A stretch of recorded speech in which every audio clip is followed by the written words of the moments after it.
அனைவருக்கும் என்னுடைய அன்பார்ந்த வணக்கங்கள். மணி என்ன ஆகுது? 1:05.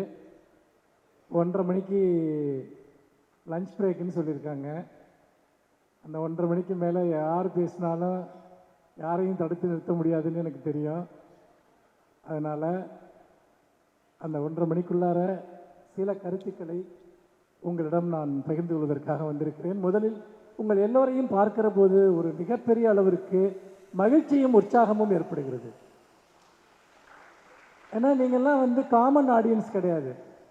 கலைகளின் பால் நாட்டம் கொண்ட, அந்த துறையில் ஏதாவது சாதிக்க வேண்டும் என்கிற ஒரு வேட்கையோடு தமிழ்நாடு முழுக்க இருந்து வந்திருக்கிறீர்கள். உண்மையில் உங்களிலிருந்து பல சிறந்த எழுத்தாளர்கள் எதிர்காலத்தில் வருவீர்கள், சிறந்த நாடக கலைஞர்கள் வருவீர்கள், சிறந்த திரைக்கலைஞர்கள் வருவீர்கள், சிறந்த நாட்டார்களை முன்னெடுத்து செல்லக்கூடிய கலைஞர்கள் வருவீர்கள் என்பதில் எனக்கு எந்த சந்தேகமும் இல்லை.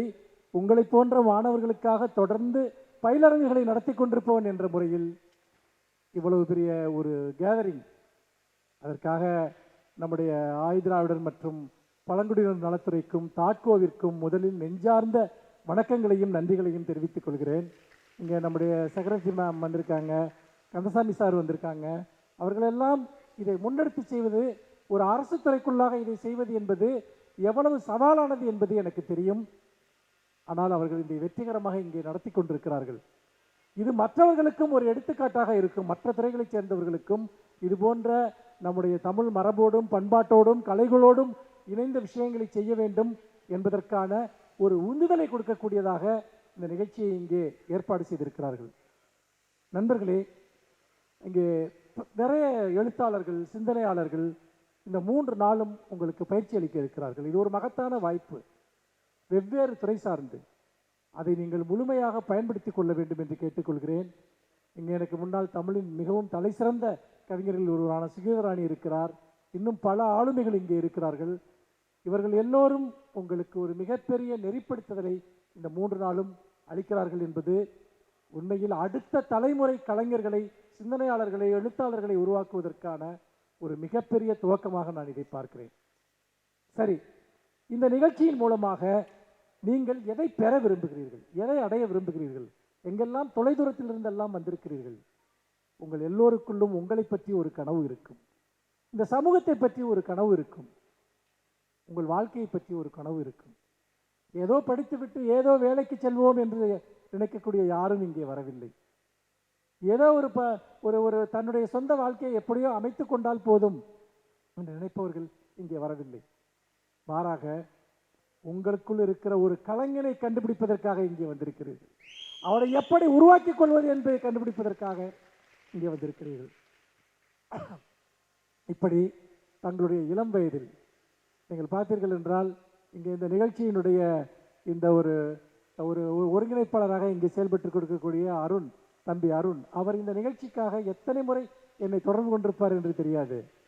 ஆனால் ஒரு 5 வருடங்களுக்கு முன்பு நாங்கள் நடத்திய அந்த யூடியூப் சேனலில் அவர் ஒரு இளம் பேச்சாளராக, லயலா கல்லூரி மாணவராக அப்பொழுது பங்கெடுத்தார். இன்றைக்கு பல்வேறு ஊடகங்களில் பணியாற்றி இந்த நிகழ்ச்சியை ஒருங்கிணைக்கக்கூடியவர்களில் ஒருவராக அவர் வளர்ந்திருக்கிறார் என்று சொன்னால், இது போன்ற நிகழ்வுகளில் தொடர்ந்து பங்கெடுத்துத்தான் அவர் தன்னை உருவாக்கி கொண்டார். இப்படி பல இளைஞர்களை நான் பார்த்திருக்கிறேன்.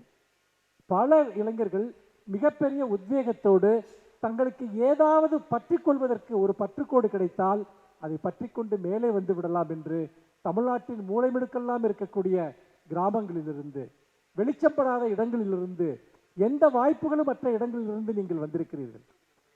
சென்னையிலேயே வசிக்கக்கூடிய ஒருவருக்கு பல கதவுகள் இருக்கலாம், பல கதவுகளை போய் தட்டுவதற்கான வாய்ப்புகள் இருக்கலாம். ஆனால் சென்னைக்கு வெளியிலிருந்து கூட நீங்கள் இவ்வளவு பேர் வந்திருக்கிறீர்கள். எதற்காக? உங்களுக்கு தேவை ஒரு சாளரம், ஒரு வாய்ப்பு, ஒரு கதவு திறந்தால் நிச்சயமாக அதை உறுதியாக பற்றி கொண்டு மேலே வந்து விடலாம் என்கிற உறுதியோடு நீங்கள் வந்திருக்கிறீர்கள். அதற்காகத்தான் இந்த நிகழ்ச்சி, உங்களுக்கான கதவுகளை திறப்பதற்காக, உங்களுடைய அடுத்த அடியை எப்படி எடுத்து வைக்க வேண்டும் என்பதை சொல்வதற்காக. ஏனென்றால் அது எதுவுமே தொலைதூர கனவுகள் அல்ல, உங்கள் வானம் தொட்டுவிடும் தூரத்தில் தான் இருக்கிறது. அதற்கான ஒரு வழிமுறைகளை உருவாக்குவதற்காகத்தான் உங்களையெல்லாம் தேர்ந்தெடுத்து இங்கே அழைத்து வந்திருக்கிறார்கள். சரி, இப்பொழுது நாம் இந்த தலைப்பிற்குள்ளாக வருவோம். இந்த தலைப்பு நமக்கு சொல்வது என்ன? கலைகளுக்குள் இருக்கக்கூடிய, கலைகளுக்கு இருக்கக்கூடிய இடையே இருக்கக்கூடிய தொடர்புகள் என்பது என்ன? இதுதான் இதனுடைய பொருள். இதை ஏன் நீங்கள் இந்த தலைப்பை எனக்கு கொடுத்திருக்கிறார்கள் என்றால், தனித்தனியாக அது பார்த்தீங்கன்னா நாட்டார் கலைகள், இலக்கிய கலைகள், நடிப்புக்கலை, காட்சிக்கலை என்று பல தலைப்புகளில் இந்த 3 நாட்களும் பயிலரங்குகள் நடக்கப் போகிறது. ஆனால் இது 4ம் தனித்தனியாக இருந்தால் கூட எல்லாவற்றிலும் எல்லோருக்கும் ஈடுபாடு இருந்தால்தான் அந்த துறையில் நீங்கள் பிரகாசிக்க முடியும் என்பதற்காகத்தான் இந்த தலைப்பில் என்னை பேச அழைத்திருக்கிறார்கள். இப்பொழுது உதாரணமாக நாடகக்கலையில் ஆர்வமுள்ள ஒருவர், உங்களுக்கு நடிப்பில் ஆர்வம் இருக்கலாம். நடிப்பில் ஆர்வம் இருந்தால் என்ன செய்ய வேண்டும்? அப்படி என்றால் நாம் எப்படி நடிக்க வேண்டும், முகபாவங்களை எப்படி நாம் உருவாக்கி கொள்ள வேண்டும் என்பது போன்ற பயிற்சிகள் இருந்தால் போதுமா? இதுதான் நம் முன்னால் இருக்கக்கூடிய கேள்வி. அப்படி என்றால் மற்ற கலைகளை நீங்கள் எப்படி உள்வாங்கிக் கொள்ள வேண்டும்? உங்களில் பலருக்கு இயக்குனராக வேண்டும் என்ற ஆசை இருக்கலாம், உங்களில் பலருக்கு நடிகராக வேண்டும் என்ற ஆசை இருக்கலாம். அப்படி என்றால் நடிப்புக்கலை சம்பந்தமான ஒரு பயிற்சியை மேற்கொண்டால் போதுமா? அது அடிப்படை பயிற்சி. அதோடு சேர்ந்து நீங்கள் ஒரு சிறந்த நடிகராக ஆக வேண்டும் என்றால் உங்களுக்கு முதல்ல மியூசிக் தெரியணும். ஏனென்றால் இசை இல்லாமல் நடிப்பு இல்லை.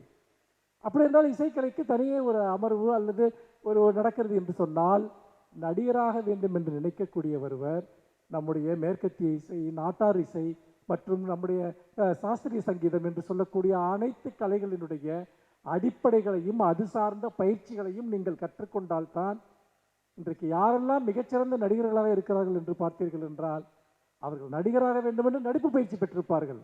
அதோடு சேர்ந்து அவர்கள் இசையை கற்றிருப்பார்கள், இசை சார்ந்த அடிப்படைகளை கற்றிருப்பார்கள். சரி, இசையை கற்றுக்கொண்டால் போதுமா ஒரு நடிகர்? அவருக்கு இலக்கியம் தெரிய வேண்டும். ஏன் இலக்கியம் தெரிய வேண்டும்? நடிப்புக்கும் இலக்கியத்திற்கும் என்ன சம்பந்தம் என்று பார்த்தால் மிக முக்கியமான ஒரு சம்பந்தம் இருக்கு. நீங்கள் ஒரு நடிகராக மாறுகிறீர்கள் என்று வைத்துக் கொள்ளுங்கள். ஒரு நடிகராக நீங்கள் மாறுகிற போது நீங்கள் ஒரு கதாபாத்திரமாக மாறுகிறீர்கள். அந்த கதாபாத்திரத்திற்கென்று பல குணாதிசயங்கள் இருக்கும், பல இயல்புகள் இருக்கும். இப்பொழுது ஒரு சிறந்த சிறுகதையை நீங்கள் படிக்கிற போது, ஒரு சிறந்த நாவலை நீங்கள் படிக்கிற போது, அந்த கதாசிரியர் என்ன செய்கிறார்? அந்த கதாபாத்திரத்தினுடைய தோற்றம், அதனுடைய வயது, மன இயல்புகள், மேனரிசம், பாடி லாங்குவேஜ் எல்லாவற்றையும் ஒவ்வொரு சிறந்த கதாசிரியரும் விவரிக்கிறார். எந்த சிறந்த கதையை எடுத்து பாருங்கள், அதில் முழுக்க ஒரு கதாபாத்திரம். கமலஹாசன் போன்றவர்கள் எல்லாம் அதை இவ்வளவு வெற்றிகரமாக இருக்கிறார்கள் என்றால் அதற்கு மிக முக்கியமான காரணம் அவருடைய இலக்கிய படிப்பு. அந்த கதாபாத்திரத்தை படித்து படித்து படித்து தன்னை ஒரு கதாபாத்திரமாக உருவாக்கி கொள்வது, அந்த கதாபாத்திரத்தினுடைய இயல்புகளாக அந்த கதாசிரியர் என்னவென்ன சொல்கிறாரோ அதையெல்லாம் தன்னுடைய இயல்பாக மாற்றிக்கொள்வது. இது நீங்கள் ஒரு நடிகராக வர வேண்டும் என்று விரும்பினால், இதே நீங்கள் ஒரு இயக்குனராக வர வேண்டும் என்று விரும்புகிறீர்கள் என்று வைத்துக் கொள்ளுங்கள், அல்லது ஒரு கேமராமேனாக வர வேண்டும் என்று நினைக்கிறீர்கள் என்று வைத்துக் கொள்ளுங்கள், அங்கும் இதே விஷயம்தான். நீங்கள் இயக்குனராக வேண்டும் என்றால் உங்களுக்கு திரைக்கதை எழுத வேண்டும், திரைக்கதை எழுத வேண்டும் என்றால் கதை எப்படி எழுத வேண்டும் என்று தெரிய வேண்டும். 4 கொரியன் படத்தை பார்த்துட்டு 4 சினிமாவை பார்த்துட்டு விட்டு விட்டு அதை திருடி நம்ம ஒரு படம் எடுக்கலாம்னு நினைச்சா அது ரொம்ப சீக்கிரம் இன்னைக்கு இருக்க உலகத்தில் எக்ஸ்போஸ் ஆகிடும். நம்முடைய மண்ணின் கதைகள், நம்முடைய மக்களின் கதைகள், நம்முடைய சமூகத்தின் அடியாளத்தில் போராடி கொண்டிருக்கக்கூடிய மக்களின் கலைகள், இந்த கலைகளை கொண்டு வர வேண்டும் என்றால் அந்த கதைகளை எப்படி எழுத வேண்டும் என்று நமக்கு தெரிய வேண்டும். இப்போ ஒடுக்கப்பட்ட மக்களுடைய வாழ்க்கையை வைத்து நீங்கள் ஒரு கதையை எழுத வேண்டும் என்றால் பூமணியினுடைய ஒரு நாவலை படிக்க வேண்டும். படித்தால்தான் நமக்கு தெரியும் அதை எப்படி திரைக்கதையாக எழுதுவது, அடுத்து அது போன்ற ஒரு கதையை நாம் எப்படி எழுதுவது என்று. இல்லை நான் டைரக்டர் ஆகிறேன், நான் உலக சினிமா பார்ப்பேன் அப்படின்னு சொன்னால் அது நடக்காது. அப்போது நீங்கள் ஒரு இயக்குனராகணும்னாலும் சரி, ஒரு நடிகராகணும்னாலும் சரி, மற்ற கலைகளோடு உங்களுக்கு பரிச்சயம் தேவை. அப்போதுதான் நீங்கள் உங்களை உருவாக்கி கொள்ள முடியும். அப்படி பார்க்கிற போது காட்சிக்கலை தான் உங்கள் நோக்கம் என்றாலும் நம்முடைய இசை, நாடகம், இப்படி பல துறைகளிலிருந்தும் அதனுடைய அடிப்படைகளை நீங்கள் பெற்றுக்கொண்டால் நீங்கள் ஒரு வலிமையான கலைஞனாக மாறுகிறீர்கள். இப்பொழுது இதே நீங்கள் ஒரு கவிஞராக ஆக வேண்டும் என்று நினைக்கிறீர்கள் என்று வைத்துக் கொள்வோம். நான் ஏன் சினிமாவிலிருந்து தொடங்கினேன் என்று சொன்னால், நீங்கள் அதோடு இயல்பாக நிறைய பேர் இதில் ஆர்வம் கொண்டிருப்பீர்கள் என்பதற்காக.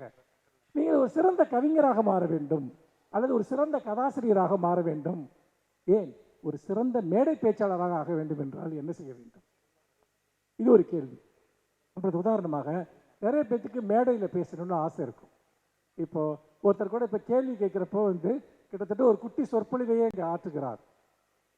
கேள்வி கேட்கிற இடத்தில் கேள்வியை கேட்க வேண்டும், சொற்பொழிவு ஆற்றுகிற இடத்தில் மிகச்சிறப்பாக ஒரு சொற்பொழிவை எப்படி ஆற்றுவது என்பதெல்லாம் தனித்தனி கலைகள். ஒரு மேடைக்கு நீங்கள் ஒரு கருத்தை முன்வைக்க வேண்டும் என்றால் எதிரே இருக்கிற ஆடியன்ஸ் யார் என்பது உங்களுக்கு தெரிய வேண்டும். அதற்கு உங்களுக்கு உளவியல் தெரிந்திருக்க வேண்டும். உங்களுடைய முகத்தை பார்த்தவுடன் உங்களிடம் என்ன பேச வேண்டும் என்று நான் முடிவு செய்து விடுவேன். துரதிர்ஷ்டவசமாக இந்த அரங்கத்தில் முகத்தை சரியாக பார்க்க முடியவில்லை. இரண்டு பக்கமும் இந்த விளக்குகள் என்னுடைய கண்ணை மிகவும் உறுத்துகின்றன. ஆக்சுவலாக அங்கே தான் வெளிச்சம் ஜாஸ்தியாக இருக்கணும், மேடையில் வெளிச்சம் கம்மியாக இருக்கணும். ஏன்னா யார் தலையில் வெளிச்சம் அதிகமாக இருக்கோ அவங்களுக்கு எதிர்த்து கண்ணுக்கு தெரியாது. அது வாழ்க்கையிலேயே அப்படித்தான். அதனால் இங்கு ஒரு சமநிலையான ஒரு வெளிச்சம் இருப்பது தான் நல்லது. அப்படிப்பட்ட அரங்கு தான் ஒரு பேச்சாளனுக்கு உதவக்கூடியது. இப்போ இங்கே நன்றாக யோசித்து பாருங்கள், இது என்னுடைய விஷயம் அல்ல, இது ஒரு அரங்க மேடை அமைப்பு கலைஞனுடைய ஒரு பிரச்சனை. இப்போ நாடகம் போடுறவங்க லைட்டிங்கை பற்றி பேசுவாங்க. எனக்கு நாடகக்கலையை நான் ஓரளவு அறிவேன். ஒரு ஸ்டேஜுக்கு வர்றப்பவே இந்த ஸ்டேஜில் லைட்டிங் எப்படி இருக்குது, அதனுடைய உயரம் எப்படி இருக்கிறது, ஆடியன்ஸுக்கு எனக்கு என்ன தூரம் இருக்குது, இது எல்லாத்தையுமே நான் கால்குலேட் பண்ணுவேன். இதை கொடுத்தது நான் நிறைய நாடக பயிலரங்குகளில் பங்கேற்றிருக்கிறேன். நான் ஒரு நாடக கலைஞன் அல்ல, ஆனால் அது எனக்கு பயன்படும். நாங்கள் நிறைய கூட்டங்கள் நடத்துகிற போது நான் இதை எல்லாத்தையுமே நான் சொல்லுவேன். இவ்வளோ லைட்டிங் வைங்க, ஸ்டேஜை இவ்வளோ டிஸ்டன்ஸில் போடாதீங்க. இதெல்லாம் இது ஒரு கட்டமைக்கப்பட்ட ஒரு அரங்கு. இதை எதற்கு சொல்கிறேன் என்று சொன்னால், எல்லாவற்றிலுமே எல்லா துறை அறிவும் நமக்கு பயன்படும். சரி, நீங்கள் ஒரு மேடை பேச்சாளராக மாற வேண்டும். அப்படி என்றால் ஒரு அரை மணி நேரம் உங்களை கேட்க வைப்பது என்பது சாதாரண விஷயம் அல்ல. இப்போல்லாம் பார்த்தீங்கன்னா யாருக்குமே 2 நிமிஷத்துக்கு மேலே அட்டென்ஷன் ஸ்பேன் கிடையாது. அப்படியே பேசிகிட்டு இருக்கையில அப்படியே குனிஞ்சு பார்ப்பான், அப்படியே மொபைலில் திறப்பான். கீழே வாட்ஸ்அப்பில் என்ன மெசேஜ் வந்திருக்கு, மெசஞ்சரில் ஏதாவது இருக்கா, அதை பார்க்கலன்னா மண்டை வெடிச்சிடுற மாதிரி ஆகிடும். நிறைய பேருக்கு அந்த கையில் அதை அப்படியே ஆப்ரேட் ஆகிட்டே இருக்குது. ஆனால் அதை தாண்டி ஒரு பேச்சாளன் உங்களை ஒரு அரை மணி நேரம் தன்னுடைய கட்டுப்பாட்டில் வைத்திருக்கிறான் அல்லது தன்னுடைய கவனத்தில் வைத்திருக்கிறான் என்றால் அவனுக்கு இலக்கியம் தெரிய வேண்டும், சமுதாய பிரச்சனைகள் தெரிய வேண்டும், மனிதர்களோடு உரையாடுவதற்கான சுவாரஸ்யமான மொழி அவனிடம் இருக்க வேண்டும். எல்லாவற்றையும் விட எதிரே இருக்கிறவன் உற்சாகமாக இருக்கிறானா, கலைப்புடன் இருக்கிறானா என்கிற அக்கறையும் அவனுக்கு இருக்க வேண்டும். பல துறை சார்ந்த அறிவு இருந்தால் தான் மேடையில் இன்னும் ஒருத்தர் அரை மணி நேரம் பேச முடியும். இல்லாவிட்டால் அந்த பேச்சை நிராகரித்து விடுவார். நான் உங்களிடம் ஒன்று சொல்ல வருகிற போது நீ எனக்கு என்ன தருவாய் என்று ஒருவன் கேட்கிறான். நான் இந்த அரங்கத்தை விட்டு வெளியே போகிற போது ஒரு வாக்கியத்தையாவது எனக்கு புதிதாக தருவாயா என்று ஒருவன் கேட்கிறான். அப்படி கொடுக்கக்கூடிய ஒருவர் தான் ஒரு மேடையில் நிற்க முடியும். நண்பர்களே, இதை ஏன் சொல்கிறேன் என்றால், ஒரு மேடை பேச்சாளராக நிற்பதற்குமே பல துறை தேவை. இப்போ நான் ஒரு மேடை பேச்சு பேசுகிற போது நான் இலக்கியத்திலிருந்து ஒரு உதாரணத்தை சொல்கிறேன், சினிமாவிலிருந்து ஒரு உதாரணத்தை சொல்கிறேன், அல்லது ஒரு பாட்டை நான் 4 வரி உங்களுக்கு பாடி காட்டுறேன். என் பேச்சு உங்களுக்கு சுவாரஸ்யமாக இருக்கும். மாறாக நானாக உன்னை கற்பனை பண்ணிட்டு நானாக உன்னை ப்ரிப்பேர் பண்ணிட்டு நீ இதை கேட்டு தான் ஆகணும்னு சொன்னால் அதை கேட்க மாட்டார்கள். கேட்பது போல பாவனை செய்வார்கள். இதை ஏன் சொல்கிறேன் என்றால், என்னுடைய தலைப்பு எப்படி பல கலைகளும் ஒன்றிணைத்திருக்கின்றன என்பதற்கு. ஒரு மேடை பேச்சிற்கு கூட அங்கு இசை பற்றி அறிவு தேவைப்படுகிறது, சினிமாவை பற்றி அறிவு தேவைப்படுகிறது. நம்முடைய திடீர்னு நான் பேசிகிட்டு இருக்கேன், நம்முடைய ஒரு அழகாக ஒரு நாட்டார் பாடல் நான் பாடுறேன்னு வச்சுங்க. இப்போ கூட ஒருத்தர் அவர் பாடி காமிச்சார் இல்லையா, அப்போ ஒரு கவனம் நம்ம மேலே உடனே திரும்புது. அப்போது எந்த துறைக்கு நீங்கள் வர விரும்பினாலும் கவிதையை பற்றி எடுத்துக்கொள்ளுங்கள். ஒரு கவிதையை நான் எழுதுகிற போது ஏதோ ஒரு ஃபீலிங் எழுதுகிறேன். இப்போ ஏதோ ஒரு பிரேக்கப் நடந்துருச்சு, இல்லை யாரோ ஒருத்தரோட பார்த்தீங்கன்னா யாரோ ஒருத்தர் நான் நினைக்கிறேன், இல்லை ஒரு சமுதாய பிரச்சனையை பற்றி எழுதுகிறேன் அப்படின்னா அந்த பிரச்சனை மட்டும் கவிதையாகாது. அதற்கு உங்களுக்கு ஒரு மொழி வளம் தேவை, அதற்கு உங்களுக்கு ஒரு சொல்வளம் அதற்குள் தேவை. இன்னொன்று, பல்வேறு விதமான செய்திகளை அந்த கவிதைக்குள் இணைக்க வேண்டும். இப்போ சித்திரவதையை பற்றி நான் ஒரு கவிதை எழுதுகிறேன் அப்படி என்று சொன்னால், உலகம் முழுக்க சித்திரவதைகள் எப்படி நடக்கின்றன என்பதை பற்றிய அறிவு எனக்கு இருக்க வேண்டும். இதே போன்ற ஒன்று இதற்கு முன்னால் இந்த சமூகத்தில் நடந்திருந்தது என்று சொன்னால் அதை நான் அதனோடு கொண்டு இணைக்க வேண்டும். ஒரு சாதி கொடுமை நடக்கிறது என்று சொன்னால், ஒரு ஆணவ படுகொலை நடக்கிறது என்று சொன்னால் அந்த சம்பவத்தை மட்டும் எழுதினால் போதாது. சமூகத்தில் எங்கெல்லாம் ஆணவ படுகொலைகள் என்னென்ன வடிவங்களில் நடக்கின்றன என்பதை அந்த கவிதைக்குள் நான் கொண்டு வர வேண்டும். ஒரு பெண்ணினுடைய உடல் ஒடுக்கப்படுகிறது, சிதைக்கப்படுகிறது, பலாத்காரத்திற்கு ஆட்படுகிறது என்றால் பலாத்காரம் எத்தனை வடிவங்களில் நிகழ்ந்து கொண்டிருக்கிறது என்பதை பற்றிய சமூக அறிவும் வரலாற்று அறிவும் எனக்கு இருக்க வேண்டும். அப்போது நான் ஒரு சிறந்த கவிதை எழுதுவேன். எங்கேயோ ஒரு சம்பவம் நடக்குது, அது அப்படியே நான் எழுதணும்னா அது ஒரு சிறந்த கவிதையாக மாறாது. மொழியாளுமை, சிந்தனையாளம், வரலாற்று பார்வை, இது எல்லாவற்றையும் நீங்கள் உட்கொண்டிருந்தால்தான் உங்களால் ஒரு சிறந்த கதையை உருவாக்க முடியும். நிறைய பேர் என்ன நினைக்கிறாங்க, எனக்கு ஒரு அனுபவம் இருக்கிறது, அதை எழுதி விடலாம் என்று நினைக்கிறார்கள். அனுபவம் எல்லாவற்றிற்கும் இருக்கிறது, எல்லோருக்கும் இருக்கிறது. வெறும் அனுபவம் மட்டும் கலை ஆகாது. அந்த அனுபவத்தை தீவிரமாக, செறிவாக, அழகாக, வலிமையாக ஒருவரை இன்ஃப்ளூயன்ஸ் செய்யக்கூடிய அளவிற்கு வெளிப்படுத்த வேண்டும் என்று சொன்னால் பல்துறை சார்ந்த ஆற்றல் உங்களுக்கு இருக்க வேண்டும். நான் கவிதை மட்டும்தான் எழுதுவேன்.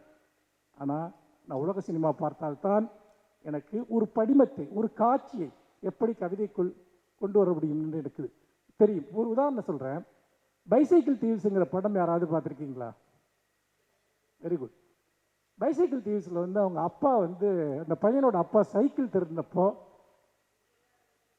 அந்த பையன், அவங்க அப்பாவை எல்லாரும் சேர்ந்து அடிப்பாங்க. அவங்க அப்பா ஒரு சைக்கிள் திருடன். அப்போது ஒரு நாள் மாட்டிப்பான், எல்லாரும் அடிப்பாங்க. அப்போ தன்னுடைய தந்தையின் பிம்பம் நொறுங்குகிற ஒரு காட்சியை அந்த பையன் பார்க்குறான். முதலாக தந்தை என்பவன் ஒரு மிகப்பெரிய ஆளுமை, ஒரு மிகவும் சக்தி வாய்ந்த மனிதன். அவனை பொறுத்த வரைக்கும் அவனை யாரோ 4 பேர் சேர்ந்து கொண்டு அடிக்கிறார்கள். தன்னுடைய தந்தையின் பிம்பம் நொறுங்குகிற அந்த காட்சி, நம் வாழ்க்கையில் நம்முடைய தந்தையர்களுடைய பிம்பம் நொறுங்குகிற காட்சியை நாம் பார்த்திருப்போம். என் வாழ்க்கையில் அப்படி ஒரு சம்பவம் நடந்திருந்தால் அதை எழுதும்போது பைசைக்கிள் தீவ்ஸில் அந்த பையன் தன்னுடைய தந்தை அடி வாங்குகிற அந்த காட்சி எனக்குள் ஒரு படிமமாக வரும். அதை என் கவிதைக்குள் நான் எழுதுவேன். அப்பொழுது அந்த கவிதைக்கு ஒரு உலகளாவிய தன்மை கிடைக்கிறது. நான் அந்த படத்தை பார்க்கவில்லை, உலக சினிமாவில் எனக்கு ஆர்வம் இல்லை. திடீரென நான் கவிதை எழுதி கொண்டிருக்கிற போது ஏதாவது ஒரு சினிமா பாட்டினுடைய ஒரு வரி ஞாபகத்திற்கு வரும், அல்லது ஒரு மெட்டு எனக்கு ஞாபகத்திற்கு வரும். அதிலிருந்து ஒரு வாக்கியத்தை நான் உருவாக்குவேன். நண்பர்களே, இதை ஏன் சொல்கிறேன் என்றால், கவிதை என்பது ஏதோ சொற்கள் சம்பந்தப்பட்ட விஷயம் அல்ல. பல்வேறு கலைகளோடு எனக்கு தொடர்பு இருந்தால்தான் நான் ஒரு சிறந்த மேடை பேச்சாளனாக இருக்க முடியும், ஒரு சிறந்த கவிஞனாக இருக்க முடியும், ஒரு சிறந்த எழுத்தாளனாக மாற முடியும். அப்படி இல்லாமல் செக்மெண்டாக, நீ வந்து ஃபோக் ஆர்ட்டா, ரைட்டு ஓகே, நீ வந்து நாடகம் போடுறியா, ரைட்டு ஓகே, இது எல்லாமே பலவீனமான கலைகளை உருவாக்குவது. இப்போ வந்து நம்ம இளையராஜாவை எடுத்துங்க, உலகத்தின் மாபெரும் ஒரு இசை மேதை. அவர் வந்து நாட்டார் இசையிலிருந்து தான் தன்னுடைய இசையினுடைய வடிவங்களையும் முதலில் உருவாக்குகிறார். இன்னைக்கு சிம்பனியை வந்து பார்த்தீங்கன்னா உலகமே திரும்பி பார்க்கக்கூடிய சிம்பனியை உருவாக்குகிறார். இன்னொரு புறம் சாஸ்திரிய சங்கீதத்தினுடைய பல்வேறு விஷயங்களை தனக்குள் எடுத்துக்கொள்கிறார். ஏன்?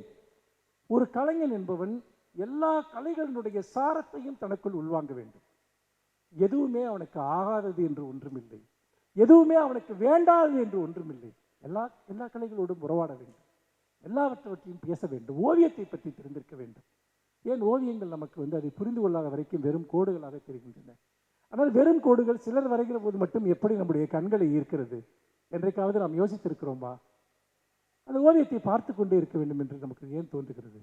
எல்லோரும் ஒரு காட்சியை புகைப்படம் எடுக்கிறார்கள், ஒரே ஒருத்தன் மட்டும் எடுக்கிற புகைப்படம் மட்டும் ஏன் நம் மனதை ஈர்க்கிறது? அந்த புகைப்படத்திற்குள் அவனுடைய அணுகுமுறை இருக்கிறது, அவனுடைய காட்சி கோணம் இருக்கிறது, என்ன லைட்டிங்கில் அவன் அந்த படத்தை எடுக்கிறான் என்பது இருக்கிறது. எல்லாவற்றையும் விட அவன் நமக்குள் இருக்கக்கூடிய இன்னொரு கண்ணை திறக்கிறான். அதுதான் காலமாக கலை சார்ந்து இருக்கக்கூடிய ஒரு பார்வை. நண்பர்களே, நீங்கள் எல்லாம் இன்றைக்கு வந்து ஒரு மிகப்பெரிய ஒரு ஒடுக்கப்பட்ட சமூகத்தைச் சேர்ந்த மாணவர்கள் இங்கு வந்திருக்கிறீர்கள். நான் ஒன்றை சொல்ல விரும்புகிறேன். இதுவரைக்கும் கலைகள் யார் கையில் இருந்ததோ அவர்கள் எல்லாம் பெரும்பாலும் உயர் வர்க்கத்தைச் சேர்ந்தவர்களாக, உயர் சாதியைச் சேர்ந்தவர்களாக, தங்களிடம்தான் எல்லா அழகியலும் இருக்கிறது என்று சொல்லிக் கொண்டிருந்தவர்களாக இருந்தார்கள். ஆனால் இங்கு தலித் இயக்கம் எழுச்சி பெற்ற பிறகு, தலித் எழுத்துக்கள் என்பது முதன்மை பெற்ற பிறகு, முக்கியமாக அம்பேத்கரினுடைய நூற்றாண்டு அந்த வருடத்தில் தான், அந்த காலகட்டத்தில் இருந்துதான் இந்தியா முழுக்க தலித் இலக்கியம் ஒரு மிகப்பெரிய எழுச்சியை பெறுகிறது, ஒரு மிகப்பெரிய வலிமையான ஒரு புதிய அழகியல் உருவாகிறது. இன்னும் சொல்ல போனால் பேசப்படாத சொற்கள் இலக்கியத்தில் பேசப்படுகின்றன. நான் எப்போதுமே ஒன்று சொல்வேன், ஒரு ஒடுக்கப்பட்ட சமூகத்தை சேர்ந்தவனுடைய அனுபவம் என்பது ஒரு உயர் சாதியைச் சேர்ந்த ஒருவனுடைய அனுபவத்தை விட பிரம்மாண்டமானது என்று நான் சொல்வேன். ஏனென்றால், ஏன் ஒடுக்கப்பட்டோர் இலக்கியம் என்பது இன்றைக்கு ஒரு பிரம்மாண்டமான இலக்கியமாக ஏன் பார்க்கப்படுகிறது என்று சொன்னால், அதனுடைய அனுபவத்தின் சாரம், இந்த அனுபவத்தினுடைய விஸ்திரணம். நீங்கள் ஒரு உயர் சாதியை சேர்ந்த அவங்களால நமக்கு வெறுப்பு கிடையாது, அவர்கள் பலர் நமக்கு வந்து ஒரு மிகச்சிறந்த இலக்கிய பிரதிகளை தந்திருக்கிறார்கள். ஆனால் ஒரு ஒடுக்கப்பட்ட சமூகத்திலிருந்து வரக்கூடிய ஒருவன் வாழ்க்கையில் சந்திக்கிற அவ்வளவு தீவிரமான கடுமையான அனுபவங்களை பெரும்பாலும் ஒரு விவசாயியை சேர்ந்த ஒருவன் சந்திப்பது கிடையாது. இவன் சந்திக்கிற அவமானங்களையோ, இவன் சந்திக்கிற புறக்கணிப்புகளையோ, இவன் சந்திக்கிற காயங்களையோ ஒரு உயர்சாதியை சேர்ந்த ஒருவன் அனுபவிப்பது கிடையாது. ஒரு வெள்ளை அமெரிக்கனை விட ஒரு கருப்பு நீக்ரோவினுடைய அனுபவங்கள் பிரம்மாண்டமானவை. அதனால்தான் அவை இன்றைக்கு உலக இலக்கியத்தில் ஒரு மிகப்பெரிய வீச்சை பெற்றிருக்கின்றன. அப்படி பார்க்கிற போது ஒரு ஆணினுடைய அனுபவத்தை விட எப்போதும் நான் சொல்வேன், ஒரு பெண்ணினுடைய அனுபவம் பிரம்மாண்டமானது. ஏன் என்று கேட்டால், ஒரு பெண் அனுபவிக்கிற காயங்களை பெரும்பாலும் ஒரு சமூகத்தில் ஒரு ஆண் அனுபவிப்பது கிடையாது. அப்படி என்றால் இலக்கியத்திற்கு ஆதாரம் எது, கலைகளுக்கு ஆதாரம் எது என்று கேட்டால் ஒருவனுடைய பிரம்மாண்டமான அனுபவங்கள் தான். அப்பொழுது யாரெல்லாம் ஒடுக்கப்படுகிறார்களோ, யாரெல்லாம் சமூகத்தில் தொடர்ந்து கசக்கி நசுக்கப்படுகிறார்களோ, அவர்களுடைய அனுபவ களம் என்பது பிரம்மாண்டமாக இருக்கிறது. அந்த பிரம்மாண்டத்தை கலையாக மாற்றுகிற போது, அதை இலக்கியமாக, நாடகமாக, சினிமாவாக மாற்றுகிற போது, ஏன் மாரி செல்வராஜனுடைய ஒரு படம் வருகிற போது, ரஞ்சித்தினுடைய ஒரு படம் வருகிற போது, அது ஏன் சமூகத்தில் அத்தனை அதிர்வுகளை உண்டாக்குகிறது? நன்றாக சிந்தித்து பாருங்கள். அதெல்லாம் ஏதோ ஒரு ஒடுக்கப்பட்ட மக்களுடைய வரலாறு என்பதற்காகவா? நான் இன்னொன்றை கூட நான் சொல்கிறேன். அப்படி இதெல்லாம் தலித் இலக்கியங்கள், இதெல்லாம் தலித் வாழ்க்கையை பேசுவது, இப்படி சொல்வதிலே கூட ஒரு அரசியல் இருக்கிறது. அது தமிழ் வாழ்க்கையை பேசுகிறது. தமிழ் இலக்கியம் என்பதை ஏன் ஏற்க மறுக்கிறார்கள்? அப்படி என்றால் இலக்கியம் என்றால் ஒரு பொது அளவுகோலின் கீழ் ஒரு குறிப்பிட்ட வகையினர் எழுதக்கூடிய இலக்கியங்கள் எல்லாம் பொதுப்பட்டியலில் வந்து விடுகிறது. இது மட்டும் தனியாக ஒரு செக்மெண்ட் உருவாக்கப்பட்டு அதற்கு ஒரு இடம் கொடுக்கப்படுகிறது. அப்படி அல்ல. நவீன இலக்கிய பிரதிகளாக ஒடுக்கப்பட்ட மக்களுடைய வாழ்க்கையை எழுதப்படுகிற பிரதிகள் அங்கீகரிக்கப்பட வேண்டும். பொது இலக்கியமாக அவை அங்கீகரிக்கப்பட வேண்டும். அப்படி அங்கீகரிக்கப்படுகிற போதுதான் அது தமிழர்களுடைய வாழ்வியலின் ஒரு பகுதி, தமிழர்களுடைய வாழ்வியலை அது பேசுகிறது என்ற அர்த்தத்தில் அது பிறரால் உள்வாங்கப்படும். அப்படி பார்க்கிற போது இந்த விஷயத்தில் தொடர்ச்சியாக உங்களுடைய அனுபவங்கள், நம்முடைய அனுபவங்கள், யாரெல்லாம் சமூகத்தில் ஒரு காலமாக ஒடுக்கப்பட்ட நிலையில், விளிம்பு நிலையில் இருக்கிறோமோ, நம்முடைய அனுபவங்களை எல்லாம் வலிமையான இலக்கிய பிரதிகளாக, சினிமா பிரதிகளாக அல்லது கலை பிரதிகளாக நாம் உருவாக்குவதற்காகத்தான் இந்த பயிற்சி பட்டறை வைக்கப்பட்டிருக்கு. உங்களிடம் ஒரு அளப்பெரிய வாழ்வியல் அனுபவம் இருக்கிறது, ஒரு அளப்பெரிய ஆற்றல் இருக்கிறது, பேசப்படாத மொழியினுடைய மிகப்பெரிய கிடங்கு உங்களிடம் இருக்கிறது. இன்றைக்கு சிலர் எழுந்து வந்திருக்கிறார்கள், பலர் முக்கியமான முகங்களாக இன்றைக்கு மாறி இருக்கிறார்கள். ஆனால் அது போதாது. இன்னும் 100 1000 இளம் படைப்பாளிகள் இந்த ஒடுக்கப்பட்ட சமூகங்களிலிருந்து வர வேண்டும். அவர்கள் ஒட்டுமொத்தமான தமிழ் வாழ்வியலின் வரைபடமாக தமிழ் இலக்கியம் முன்வைக்கக்கூடிய பகுதிகளை கடந்த ஒரு புதிய உலகத்தை, அந்த புதிய உலகம் நம்மோடு தான் இருக்கிறது. நாம் அன்றாடம் வாழ்கிற உலகம், நம் பக்கத்தில் இருக்கக்கூடிய ஒரு உலகம். ஆனால் அது பேசப்படாத உலகம், அது மறைக்கப்பட்ட ஒரு உலகம், மறுக்கப்பட்ட ஒரு உலகம், உதாசீனப்படுத்தப்பட்ட ஒரு உலகம். அந்த உலகத்தின் மனிதர்கள், அந்த உலகத்தின் மனங்கள் இன்னும் 1000 கரங்களால் எழுதப்பட வேண்டும். சிலரிடம்தான் அழகியல் இருக்கிறது, சிலரிடம்தான் இலக்கிய திறன் இருக்கிறது, சிலரிடம்தான் விவரிப்பு திறன் இருக்கிறது, அவர்கள்தான் இலக்கியத்தை படைக்க முடியும் என்கிற ஒரு கற்பனாவாதம், ஒரு ஆதிக்க கருத்தியல் இங்கு தொடர்ந்து முன்வைக்கப்படுகிறது. கட்டமைக்கப்பட்ட கருத்தியல் அது. உங்களிடம் இருக்கக்கூடிய வாழ்வனுபவம் இன்றைக்கு எங்களிடம்தான் இலக்கியம் இருக்கிறது என்று சொல்லக்கூடிய யாரிடமும் கிடையாது. நீங்கள் சந்திக்கிற எந்த சவாலையும் அவர்கள் சந்தித்ததில்லை. நீங்கள் நடத்திய எந்த போராட்டங்களையும் அவர்கள் நடத்தியதில்லை. அவற்றை கலைகளாக மாற்றுங்கள், அவற்றை உயர்ந்த படைப்புகளாக மாற்றுங்கள். அதற்கு நீங்கள் எல்லா விதமான கலைகளினுடைய அந்த அழகியல் கூறுகளை உங்களுக்குள் உள்வாங்குங்கள். அந்த அழகியல் கூறுகளை நீங்கள் உள்வாங்க உங்களுக்குள் இருந்து பல இளையராஜாக்கள் வருவார்கள், பல ரஞ்சித்துகள் உருவாகி வருவார்கள், பல சுகீதராணிகள் உருவாகி வருவார்கள். அப்படி வருகிற போதுதான் தமிழ் இலக்கியம் என்பது அது பெரும்பான்மை மக்களுடைய வாழ்க்கையை பேசுகிற உண்மையான இலக்கியமாக மாறும். இல்லாவிட்டால் ஒரு சிலர் காட்டுகிற அவர்களுடைய வாழ்வியல் தான் ஒட்டுமொத்த தமிழ் வாழ்வியலாக, தமிழ் அழகியலாக தொடர்ந்து ப்ரொஜெக்ட் செய்யப்படும். அதை மறுத்து மேலெழுவது உங்கள் கடமை என்று சொல்லி, நீங்கள் ஏதாவது கேள்விகள் இருந்தால் கேட்கலாம். 1:30க்குள் முடித்து விடுவேன் என்று சொன்னேன். 1:28க்கே என்னுடைய உரையை நான் நிறைவு செய்கிறேன். அதனால் உங்களுக்கு ஏதாவது கேள்விகள் இருந்தால் நீங்கள் கேட்கலாம். நன்றி, வணக்கம்.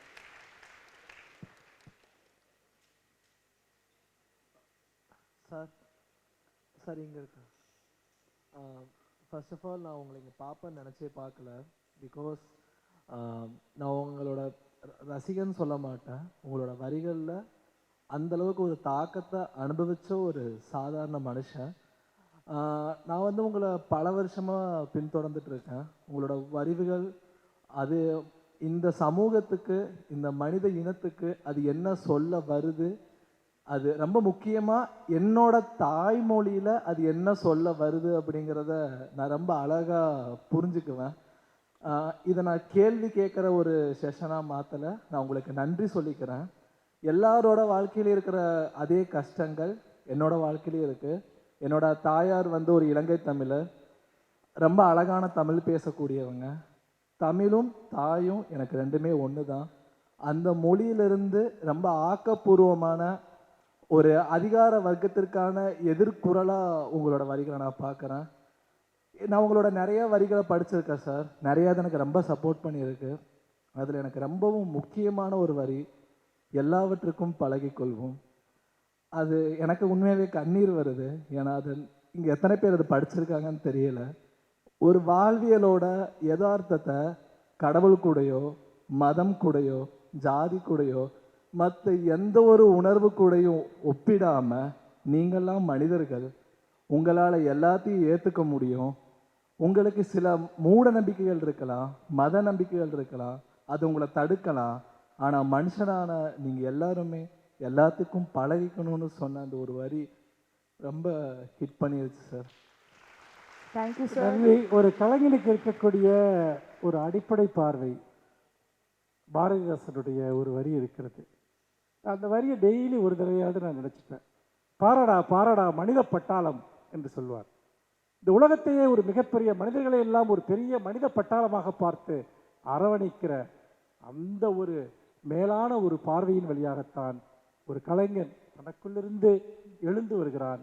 அந்த பார்வைதான் உங்கள் அனைவரையும் வழிநடத்த வேண்டும் என்று நான் விரும்புகிறேன். நன்றி. நன்றி சார். நன்றி. ஒரே ஒரு விஷயம் சார், நீங்கள் வந்து எனக்கு எப்படி நல்லாவே தெரியும்.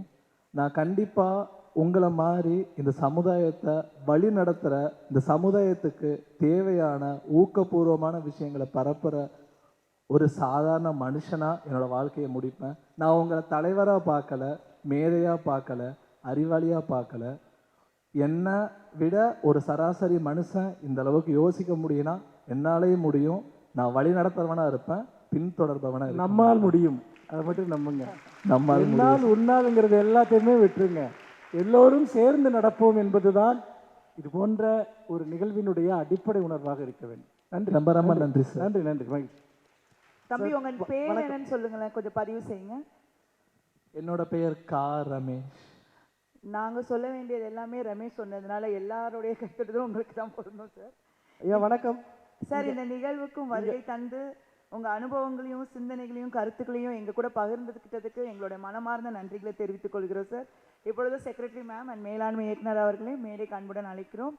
ஒரு நினைவு பரிசு வழங்குமாறு அன்புடன் கேட்கிறோம். ஸோ தொடர்ந்து நமக்கு நெக்ஸ்ட் ரொம்ப நேரம் இப்போ ஸ்பீச்சில் இருந்தீங்க, கொஞ்சம் ஒரு களியல் ஆட்டம். களியல் ஆட்டம்னா யாருக்கா தெரியுமா? என்னது களியல்னா? ஸோ நம்மளோட பாரம்பரிய கலை நிகழ்ச்சி ஒன்று நம்ம இப்போ பார்க்க போகிறோம். எத்தனை பேர் விருப்பமாக இருக்கீங்க?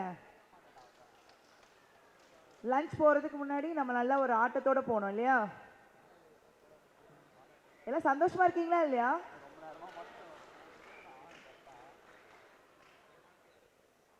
இப்பொழுதும் மேலாண்மை இயக்குனர் அவர்கள் மற்றும் செக்ரட்டரி மேம் அவர்கள் மனுஷபுத்திரன் சார் அவர்களுக்கு ஒரு நினைவு பரிசினை வழங்குகிறார்கள்.